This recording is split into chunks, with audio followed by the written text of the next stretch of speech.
예, 불자 여러분 반갑습니다. 사찰을 유지하기에 있어서 가장 중요한 것 중에 하나가 물론 수행과 정진과 기도와 기타 나머지에 우리가 신도님들과 합하는 그런 장이 사찰입니다만 또 하나의 한 축을 이루고 있는 것이 아마 이제 사찰 경제겠죠. 이제 사찰 경제에 자립화 내지는 독립화 그 방법이 뭘까? 제가 지금까지 이렇게 생각해 본 결과 제 소견을 한번 말씀드리겠습니다. 우리가 대개 그 절에 오면 기도하고 또 축원하고 또 종초나 초파일 기타 백중 또 각종 제사 등이 있는데 우리가 어떤 기도하고 어떤 불교대학 내지는 교육에 있어서는 거의 어떤 사찰 수입에 많은 비중을 실은 차지하지 않습니다. 가장 중요하게 차지하는 것 중에 하나가 실은 제사예요. 천도제, 기제사, 49제 등 제사인데 아이러니하게도 우리 절에서 지향하는 것 중에 하나가 꼭 제사일 수는 또 없어요.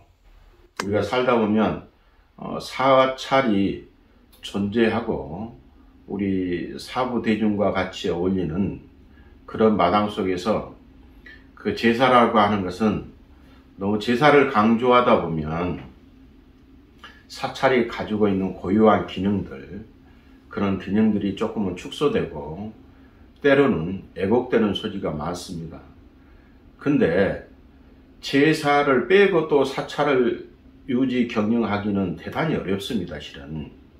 그래서 그런 딜레마가 같이 있어서 마치 우리가 수행 정진과 또 이 스님들이 출가해서 견성성불 하고자 하는 대원력을 가지고 출발했지만 우리가 아침부터 저녁까지 모든 사찰들이 선방도 있고 참선도 합니다만 또 그 중에 한 축이 우리가 염불과 기도를 지향하지 않는 것은 아니지만 아주 또 중요하다고도 또 그렇게 평가하는 것이 또 없어요. 그런데 우리가 새벽부터 저녁까지의 예경과 부처님의 명호 내지는 칙명연불든 됐건 간에 모두 예불이 기본적으로 통용되지 않으면 안 되는 겁니다, 실은. 근데 우리가 강조하는 것은 또 그게 아니에요. 또 우리 조계종만 예를 들어서 소유 경전이 금강경이고 그 다음에 직진신 견성성불 그러한 큰 테두리 안에 목적을 가지고 출발하지만 거기에 어느 연불하고 오로지 부처님의 일심에 일념에 그런 칙명연불이라도 이렇게 해 나가자는 그런 뜻은 없습니다. 이것이 무엇이냐면 우리가 현실과 이상이 조금 다를 수가 있다는 거예요, 거기에.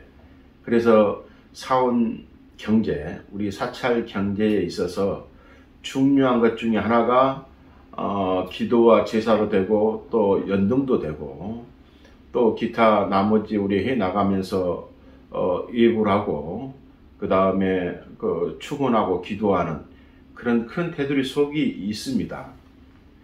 그 테두리 가지고 우리가 과연 그러면 앞으로도 기도와 제사와 49제와 기제사 등 이런 제사를 계속 꾸준하게 비중을 확대해 가면서 사찰을 유지할 것이냐, 그건 저는 아니라고 생각합니다. 우리가 자급자족할 수 있는 또 자립할 수 있는 방법을 반드시 생각해야 되겠다. 우리 조계종 같은 경우에는 아주 대표적이고 엄청난 장점 중에 하나가 우리가 산 속에 있지 않습니까? 숲 속에 있는데, 산에 있는데 어떻게 하면 그 숲을 활용할 수 있는 방법, 거대한 그런 숲을 활용해서 우리가 거기에 숲에 지금은 템플스테이도 많이 합니다만 앞으로는 우리가 지키는 숲이 아니고 가꾸는 숲도 돼야 되겠다. 그래서 경제성이 있는 수목을 우리가 새로 개량하고 또 기존에 지금 현재 있는 것들을 감보를 해서 이렇게 솎아내는 작업, 그런 작업을 통해서 우리가 모든 전국에 있는 사찰이 다 그런 게 아니고 시범적으로 한번 해보자 겁니다. 그래서 경제적인 수목을 갖고 있는 사찰들은 순환적인 구조로 해서 우리가 그 숲을 활용할 수 있는 방법, 그런 방법들도 하나가 있겠고, 또 요즘에 저희 조계종 같은 경우가 25교구 본사가 있습니다만 그 교구 본사에 모두 다 어쩌면은 적게는 5,000평, 10,000평, 20,000평 이렇게 주차장을 가지고 있습니다. 그래서 거의 주차장 같은 데는 숲에 둘러싸여 있지만 숲 속에 안에 있는 것은 아니에요. 그래서 요즘에 강공소도 대개 주차장을 태양광 내지는 신재생 에너지로 바꾸는데, 우리 절에서 에너지로 지출되는, 전기료, 난방비로 지출되는 비중이 저는 아마 기본이 30%라고 생각합니다. 사찰 총 수입에. 이 정도 많이 차지하는 그것을 우리가 한번 어떻게 하면 그것을 좀 줄여줄 수 있는, 그 다음에 사찰과 맞는 친환경적이고 또 그러한 어떤 환경적인 것 내지는 설치를 함으로써 자연과 어우러지지 않는 면들을 보완해 나간다면 등이, 또 저희가 수입이 태양광을 설치해서 수입이 바로 1, 2년 안에 수입이 나오고 그러지는 않지만 중장기적으로는 저는 반드시 어떤 주차장 내지는 우리가 사찰에 또 휴경지가 있습니다. 휴경지를 활용해서 시범적으로 우리가 국가 내지는 정부와 내지는 우리 문광부와 그렇게 해서 어떤 시범적으로 해 나가면 우리가 정부에 지속적으로 요구하는 사찰에 있는 전기료를 문화재적인 요소에 충족해서 지금 그걸 협상을 하고 있는 걸로 알고 있습니다만, 그것에 앞서서 저희도 한번 해보자. 되게. 그리고 또 여건이 허락된다면 풍록도 마찬가지입니다. 전국에 있는 사찰을 다 풍력화시키자는 게 아니고 특성화시켜서 선택적으로 한번 해보자는 겁니다. 그걸. 그래서 그런 방법적인 요소로 우리 사원 경제, 사찰 경제에 앞으로 많은 보탬이 될 수 있겠다. 그런 생각을 감히 가져봅니다. 저희가 앞전에 불교 유신에 대해서 얘기했지만, 우리가 미래 불교 내지는 우리가 사찰 미래 경제에 있어서 과연 우리가 올바르게 해 나가야 될 분야가 뭘까, 그런 것을 지금은 곰곰이 생각해 보아야 될 어떤 시점에 와 있는 것 같습니다. 이렇게 코로나가 지속적으로 이렇게 끝나지 않는 상태에서 사찰 경제가 너무 경영하기에 너무 어렵습니다. 실은 천년 고찰이나 관광지 사찰은 그나마 다행인데, 도심 포교당 내지는 도심에 인근한 소규모 사찰들은 대단히 어려운 것이 현실이거든요. 그래서 그런 현실적인 것을 저희가 좀 한 곳에서 그런 재원을 마련해서 어렵게 힘들게 포교당 내지는 어떤 개척하려고 하는 사찰이 있을 때 우리 조계종의 중앙 차원에서 거기를 지원해주고, 또한 그런 정보를 제공해 주면 어떨까, 그런 생각이 듭니다. 또 하나는 지금 현재 사찰 안에 기존의 입회각이나 낙골당을 운영하고 있는데, 저는 앞으로 우리 아까 휴경지도 비슷합니다만 사찰 인근에, 꼭 사찰 도량 안에 안 둡니다만 사찰 인근에 사찰 임야 내지는 사찰 토지를 활용해서 수목장 내지는 수목 공원화 사업도 저는 반드시 해야 된다고 하는 생각입니다. 물론 일본을 모든 것이 다 좋은 것은 아닙니다만, 일본은 낳을 때는 절에서 기도 축원을 하고 결혼은 교회에서 하고 또 죽으면 절에서 한다고 합니다.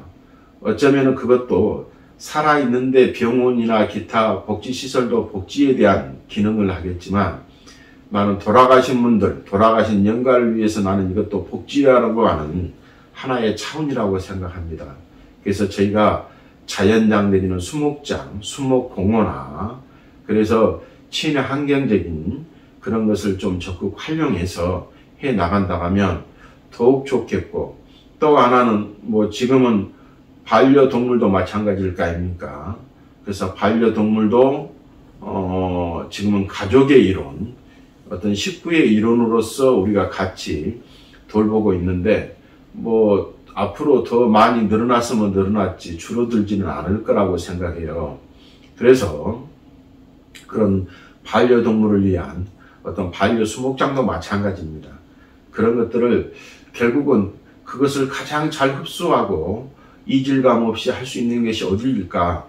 아마 반드시 저는 불교라고 생각합니다.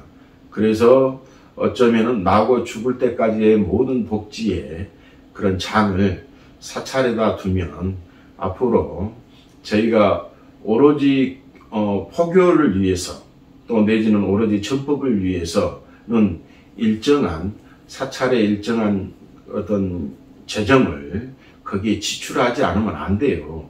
지출하지 안 되는 것들을 저희가 그것을 어느 정도 예치 내지는 그걸 구축하지 않으면 전혀 할 수가 없습니다. 이것이 현실이에요, 실은. 절에 먹고 살기 힘든데, 절을 유지하기 힘든데, 어떻게 거기에 포교를 하고 전법을 할 수 있겠습니까? 그래서 저는 앞으로 우리 불교의 미래의 전략이나 미래의 그런 다양한 콘텐츠, 우리 절에 가면 문화적인 거, 유적적인 거, 환경적인 거, 그런 다양한 재원이 있지 않습니까? 그 재원을 활용해서 우리 고유의 콘텐츠를 개발하고 또 그것을 보급하고 보급하는 과정 속에서 일정한 재원을 마련할 수 있는 그런 길이 반드시 있을 거라고 생각합니다.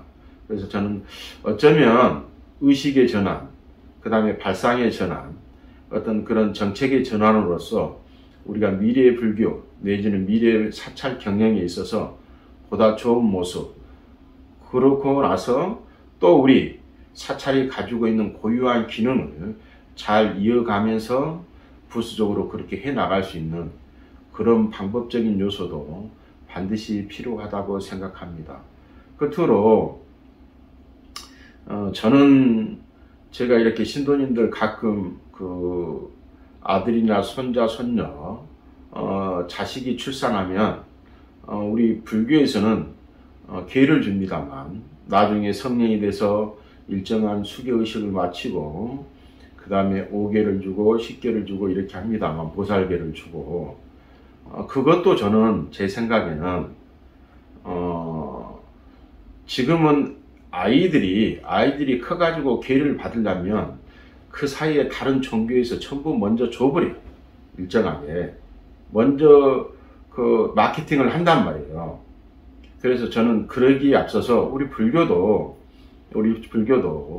애들이 태어나면 이름도 지어주든지 내지는 불명을 지어주는 겁니다. 그냥 바로 불명을 지어줘서 나중에 걔들이 성령이 되고 일정하게 수련 과정을 거치면 수지를 하면 되죠. 그게 5개 수지를 한다거나 보살계 수지를 한다거나 그런 수계법회를 그때 하더라도 아예 처음부터 불명을 지어주면 훨씬 더 그 애들이 나중에 커서 나는 제가 불명이 이렇게 있어 그런 마음속에 있는 것을 갖고 성장하는 애들이 훨씬 더 좋을 거라고 생각하고 또 부모님들도 마찬가지예요.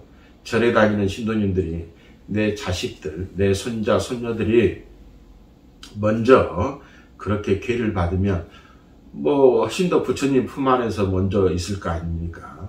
그래서 나는 그것도 어느 하나의 방편이지만 그 방편이 좋은 거라 하면 될 수 있으면 적극적으로 우리가 활용해서 보다 더 미래의 불교의 그런 종자들이 훨씬 더 성장할 수 있게끔 더 많이 우리가 증가할 수 있는 그런 방법적인 요소를 꼭 했으면 하는 그런 마음입니다. 우리 아까 사찰 경제에 대해서 얘기했습니다만 물론 우리가 출가 목적이 경제가 문제가 아니라 내가 열심히 기도하고 참선하고 정진해서 견성성불한 것이 궁극적인 목적입니다. 궁극적인 원력이기도 하고, 하지만 그러기 위해서는 사찰을 유지해야 되고 대중의 복지 내지는 기타 나머지 운영하는 데 있어서 포교나 전법에 있어서 기타 나머지 모든 것이 또 재정이 지출되는 것도 현실입니다.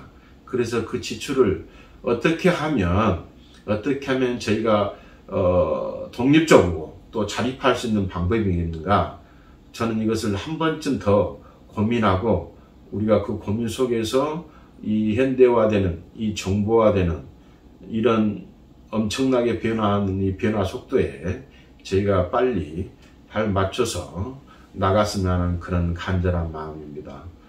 모든 불자님들 오늘도 항상 행복하시고 성불하십시오.